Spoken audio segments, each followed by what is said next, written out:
नमस्कार, मैं हूं आपके साथ प्रेरणा कौशिक और आप देख रहे हैं एनबीटी इंटरनेशनल। इजराइल चारों ओर से दुश्मनों से घिरा हुआ है। दुश्मनों के किसी भी हमले से बचने के लिए उसने आयरन डोम डिफेंस सिस्टम लगा रखा है। लेकिन अब इस बात का खतरा बढ़ गया है कि शायद हिजबुल्लाह को आयरन डोम को चकमा देने का तरीका मिल गया है। रविवार को एक ड्रोन हमले में 4 लोगों की जान चली गई और इसके बाद ये सवाल भी उठने लगा है। आईडीएफ के प्रमुखों ने सवाल उठाए कि आखिर उनके एयर डिफेंस सिस्टम ने हमले का पता क्यों नहीं लगाया। हिजबुल्लाह ने कहा कि उसने ड्रोन के झुंड से आईडीएफ के गोलानी ब्रिगेड के एक अड्डे को निशाना बनाया है। लगभग 2 सप्ताह पहले इजराइल की ओर से लेबनान पर जमीनी हमला शुरू करने के बाद यह आतंकी ग्रुप की ओर से किया गया सबसे घातक हमला था।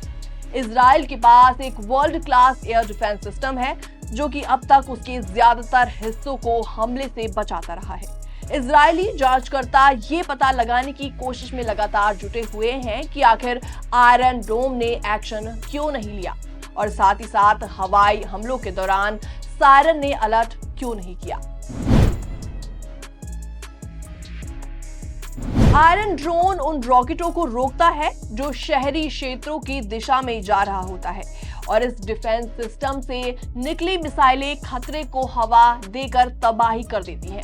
लेकिन इसी बीच अब आशंका जताई जा रही है कि एक साथ कई हमले करने से सिस्टम कंफ्यूजन हो जाता है और इस बात की चेतावनी दी जा रही है कि इस डिफेंस सिस्टम को धीमी गति से उड़ने वाले ड्रोन चकमा दे सकते हैं।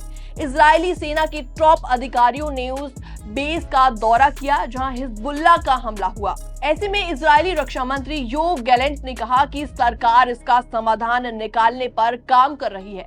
टाइम्स ऑफ इजराइल की एक रिपोर्ट के मुताबिक कहा गया है कि हिजबुल्लाह ने समुद्र से इजरायली हवाई क्षेत्र में 2 ड्रोन लॉन्च किए। Israel research institute Alma centre ने कहा है कि ड्रोन की मारक क्षमता 120 किलोमीटर है, वहीं ये 370 किलोमीटर प्रति घंटा की अधिकतम स्पीड से उड़ सकता है।